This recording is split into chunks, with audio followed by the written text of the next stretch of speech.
Bonjour à toutes et à tous, j'espère que vous allez bien. Eh bien, me voilà pour cette deuxième séance consacrée à une initiation à la méditation. J'espère que vous avez pu pleinement mettre en pratique toute cette semaine qui vient de s'écouler, les conseils et les petites astuces que je vous ai proposées.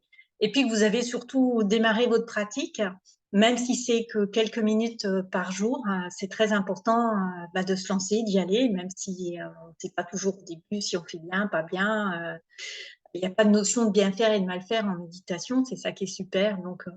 Donc voilà, il faut se jeter à l'eau et c'est ça qui est le plus important. Alors, si vous vous souvenez bien, la dernière fois, je vous ai parlé de l'importance de trouver un endroit pour méditer, et si possible toujours le même, un endroit où vous allez aimer aller, parce qu'au début, surtout, c'est important, ça va vous encourager pour mettre en place votre routine dans votre pratique de méditation. Il y a un autre élément qui est très très important dans la méditation, c'est la posture. Et donc, c'est un peu le thème d'aujourd'hui. Je vais vous parler de la posture, la bonne posture, je dirais, pour méditer. Euh, voilà. Après, évidemment, là encore, ce sont des conseils. Ça va être à vous d'adapter en fonction de vos possibilités physiques, qui seront peut-être pas les mêmes d'ailleurs d'un jour à l'autre. Et puis, euh, et puis aussi de votre, comment dire, de votre souplesse éventuelle pour prendre diverses postures. Alors, donc, l'important dans la posture, c'est plusieurs éléments. Bon, j'ai pris mes petites notes avec moi pour être sûre de rien oublier. Une bonne posture, je dirais, pour méditer, elle doit présenter au moins trois caractères importants. Le premier élément qui est très important, c'est la stabilité de la posture. Parce que c'est cette stabilité de la posture qui va amener la stabilité de votre esprit, le calme mental que vous recherchez finalement à travers la méditation. Donc, c'est très important de trouver votre stabilité et ça va vous aider à vous ancrer dans l'ici et maintenant. Alors, comment on trouve une posture stable? Déjà, il faut que vous trouviez une posture où vous soyez en équilibre, quelle que soit cette posture. Alors, après, évidemment, il y a plusieurs façons de faire. On peut être assis en lotus, si vous êtes très souple, assis en tailleur.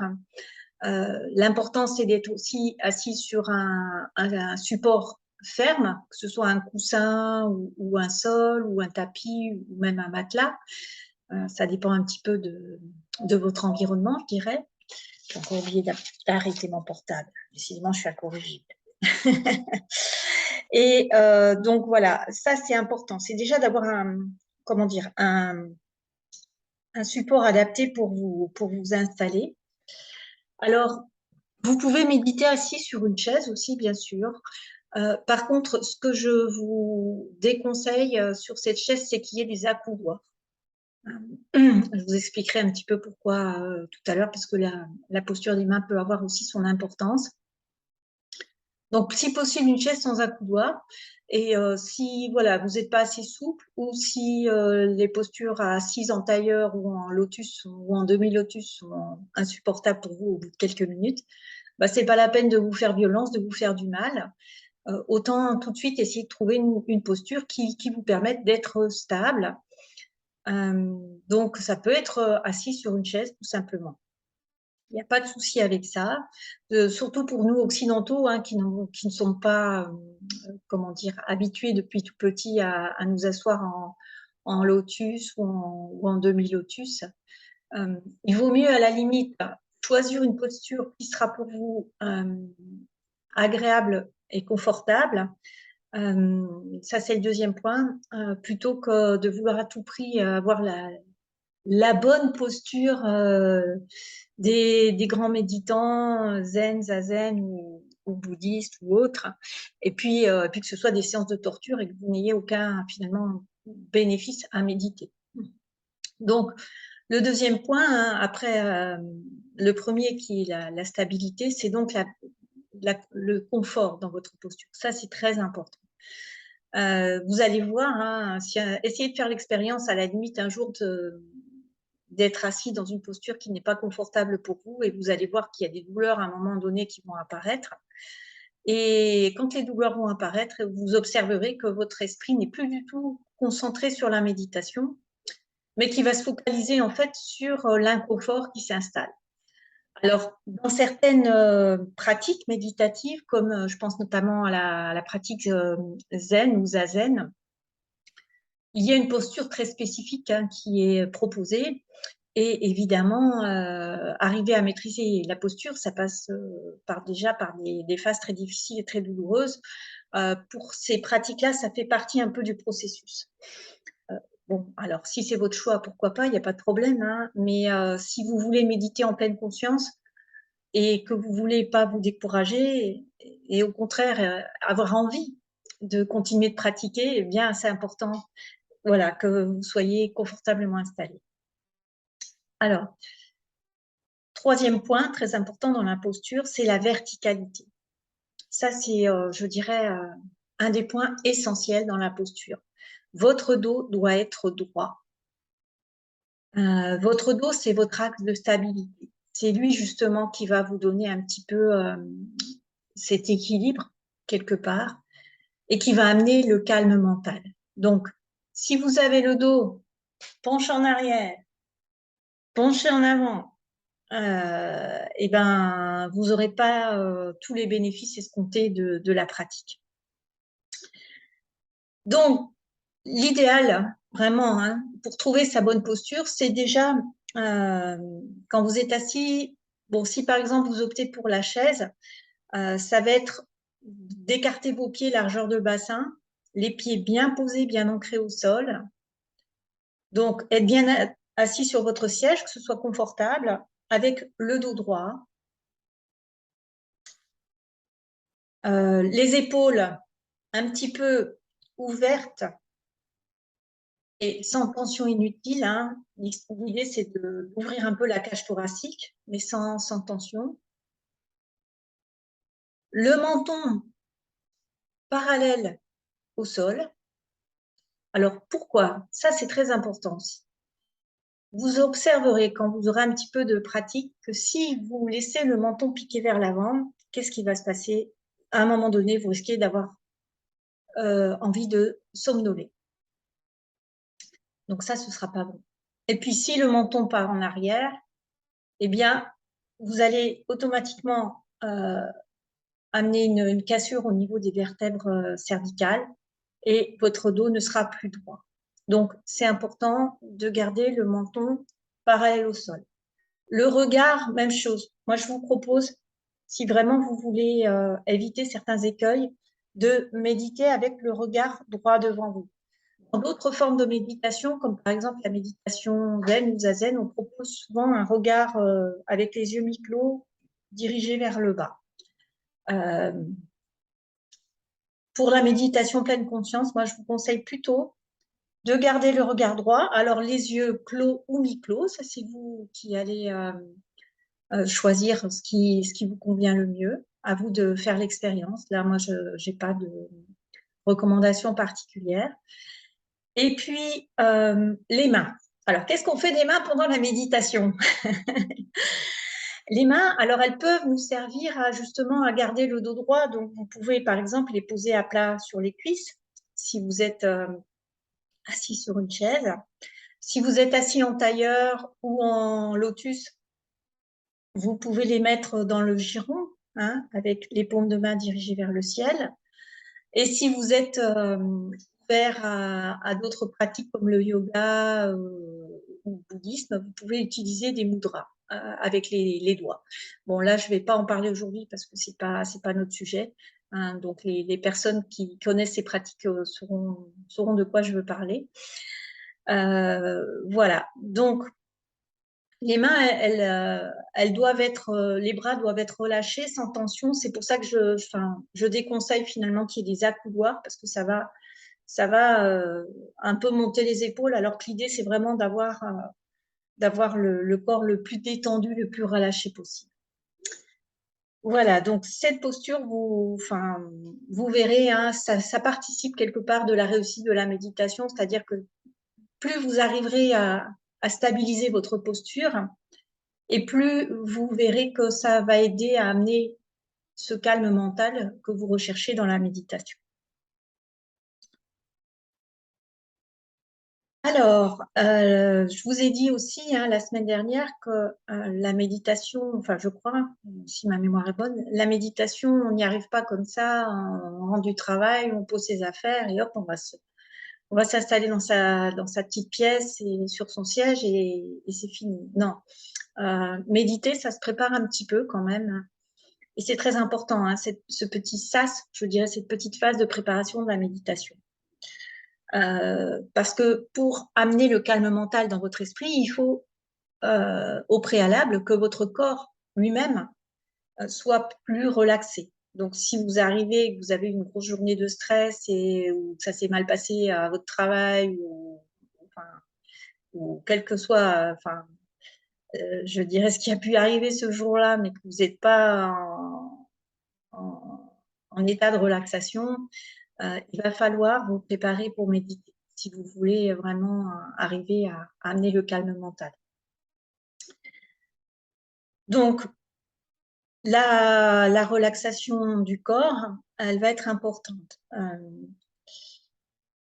Ça va passer par quoi? Alors, ça va passer peut-être par prendre le temps déjà peut-être de vous poser, de prendre une petite tisane, de vous relâcher. Puis quand vous vous installez pour méditer, avant de commencer la méditation, une fois que vous vous êtes un peu installé dans votre posture, vous avez trouvé votre équilibre, je dirais. Ce qui va être important, ça va être d'essayer de fermer les yeux pendant quelques instants et puis de vous mettre un petit peu à l'écoute des sensations de votre corps. Qu'est-ce qui se passe dans mon corps, là, tout de suite, maintenant? Quelque part, c'est déjà une forme de méditation. Je propose dans les méditations pleines de confiance des méditations comme ça en lien avec le corps et ce qui se passe au niveau du corps. Donc, voilà, simplement pendant quelques instants, vous mettre un petit peu à l'écoute de ce qui se passe dans votre corps. Qu'est-ce que vous ressentez? Déjà prendre conscience des points de contact de votre corps avec votre siège ou avec votre tapis ou votre coussin. Au niveau du bas du dos, au niveau des pieds peut-être si les pieds sont posés sur le sol. Les points de contact de vos mains.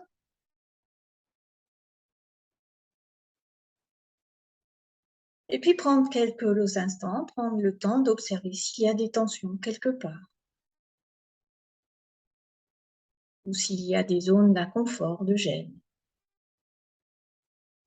Voilà, vous passez en quelque sorte un peu en revue les différentes parties de votre corps. Et puis, à chaque fois que vous passez une partie en revue, vous regardez ce qui se passe dans cette partie-là.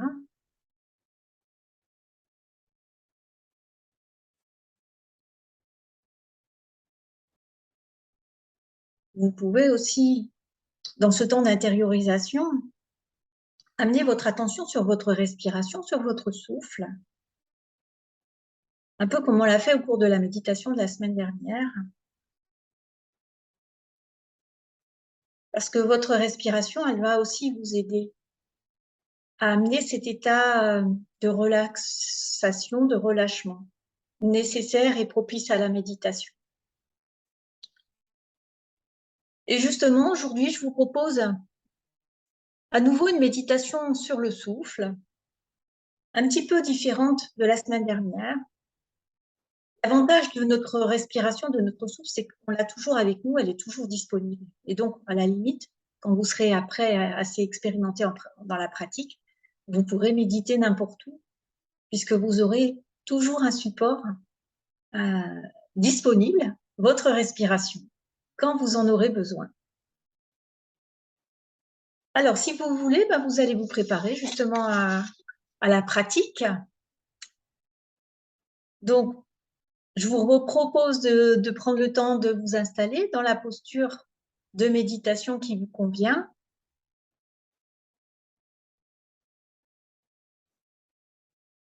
Donc, si ce n'est pas déjà fait, hein, prenez votre siège ou votre coussin, votre tapis, peu importe, hein, le support qui vous convient, et puis vous vous installez dans votre posture.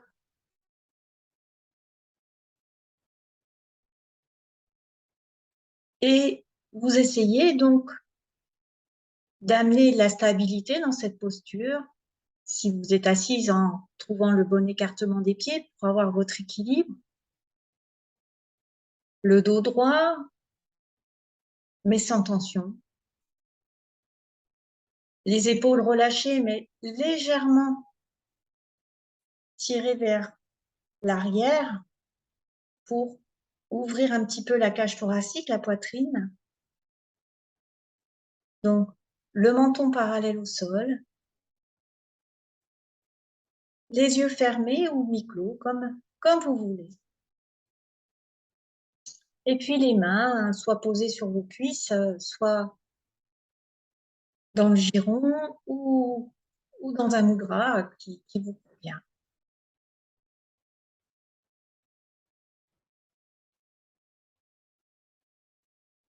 Et lorsque vous avez trouvé cette posture confortable, stable, verticale,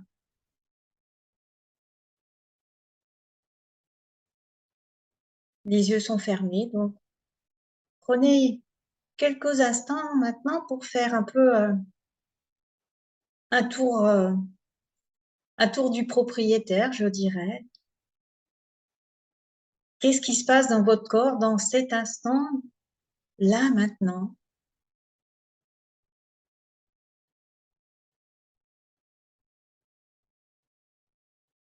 Soyez attentif au point de contact de votre corps avec votre siège,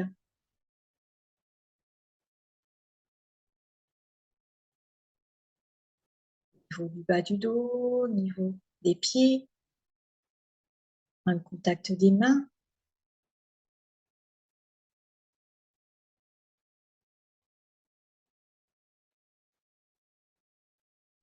Parcourez rapidement les différentes parties de votre corps pour voir un peu comment ça se passe.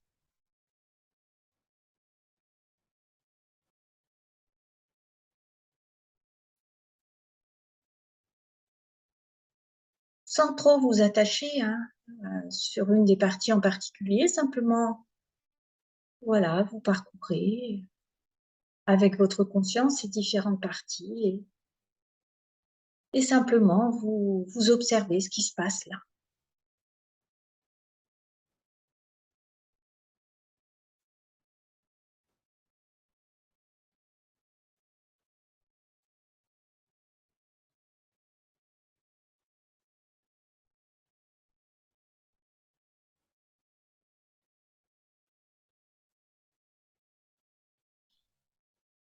Vous allez maintenant amener votre attention sur votre souffle, votre respiration.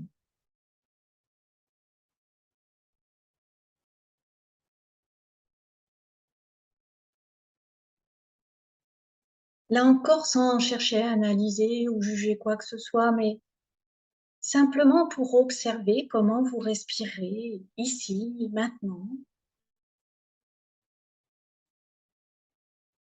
en laissant les cycles respiratoires se dérouler librement, sans effort.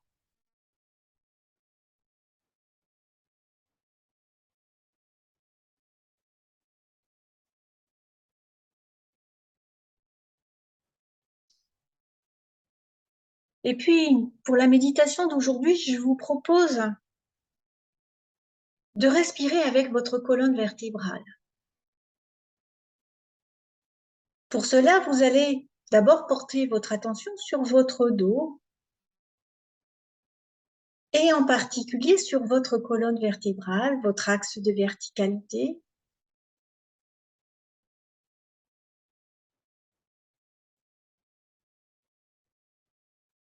Visualisez bien votre colonne vertébrale.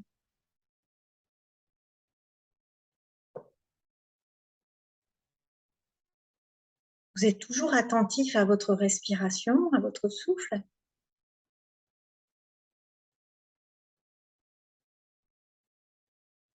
Et vous allez maintenant visualiser l'air qui monte dans votre colonne vertébrale en partant du bas du dos quand vous inspirez. Et vous allez essayer d'emmener l'inspiration depuis la colonne vertébrale jusqu'au-dessus de la tête et au point qui est situé entre les deux yeux qu'on appelle la glabelle. Et puis à l'expiration, vous allez repartir du point qui est entre les deux yeux, passer au milieu de la tête et redescendre tout le long, à l'intérieur de la colonne vertébrale. C'est un petit peu comme si votre colonne vertébrale était un tube en verre.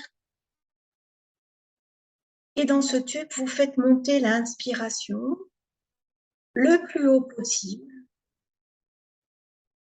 jusqu'au point situé entre les deux yeux, si vous pouvez. Si vous ne pouvez pas, ce n'est pas grave. Et à l'expiration, c'est l'inverse. L'air repart du point entre les sourcils et puis redescend dans la colonne vertébrale, dans ce tube, jusqu'au bas du dos. Vous inspirez, visualisez l'air qui monte. Et puis à l'expiration, visualisez l'air qui redescend dans la colonne vertébrale.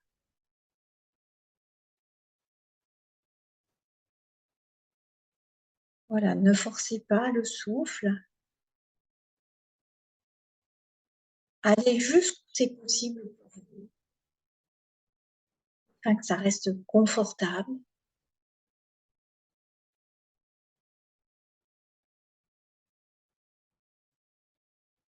Gardez votre concentration sur l'air qui monte dans la colonne vertébrale à l'inspiration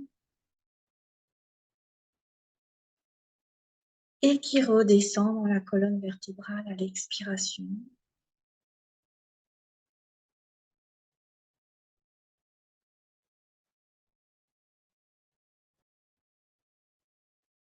Voilà, comme si l'air montait et descendait dans un tube en verre. Comme si votre colonne vertébrale était ce tube transparent dans lequel l'air circule.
Gardez toute votre attention sur l'air qui monte et qui descend.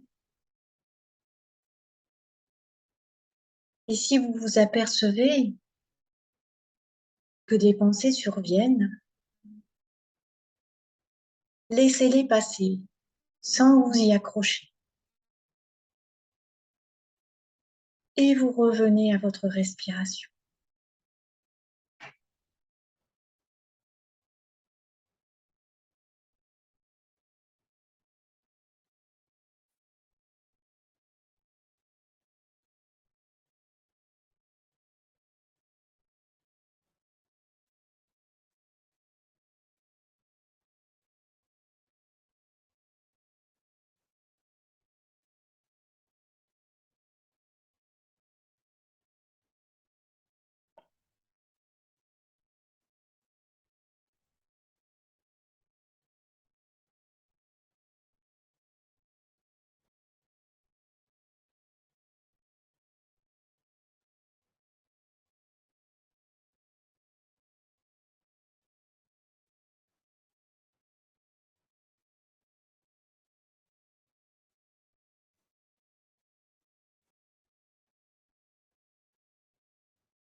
Voilà, la méditation d'aujourd'hui va se terminer. Laissez maintenant votre respiration retrouver son rythme libre et naturel.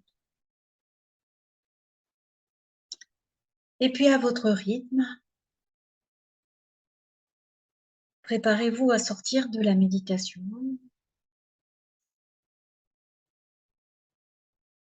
Si c'est nécessaire, n'hésitez pas à vous étirer, à bâiller, à bouger un petit peu les pieds, les mains, les jambes, les bras.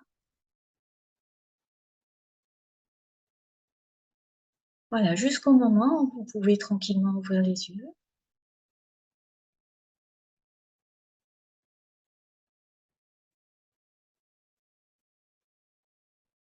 Et si vous souhaitez, je serais ravie de lire vos commentaires, soit en MP sur les réseaux ou en m'envoyant un mail si vous souhaitez à l'adresse contact @nathalie-cordier.fr pour me faire part un petit peu de votre expérience et peut-être de ce que vous avez déjà pu observer. La semaine prochaine, je vais vous parler des bénéfices de la méditation parce que c'est important, surtout quand on est débutant, de voir un petit peu tout ce que ça va et tout ce que ça peut nous apporter, la méditation. Et puis pour la pratique, eh bien, je vous proposerai de préparer avec vous une bougie que vous pourrez mettre près de vous, avec de quoi bien sûr l'allumer, mais vous n'allumerez pas tout de suite puisque ça fera partie de la méditation. Nous l'allumerons ensemble pendant la pratique. Je vous souhaite une très belle semaine de pratique. Si vous avez des questions, n'hésitez pas. Et puis, je vous dis à la semaine prochaine pour la suite des aventures méditation. À bientôt. Au revoir.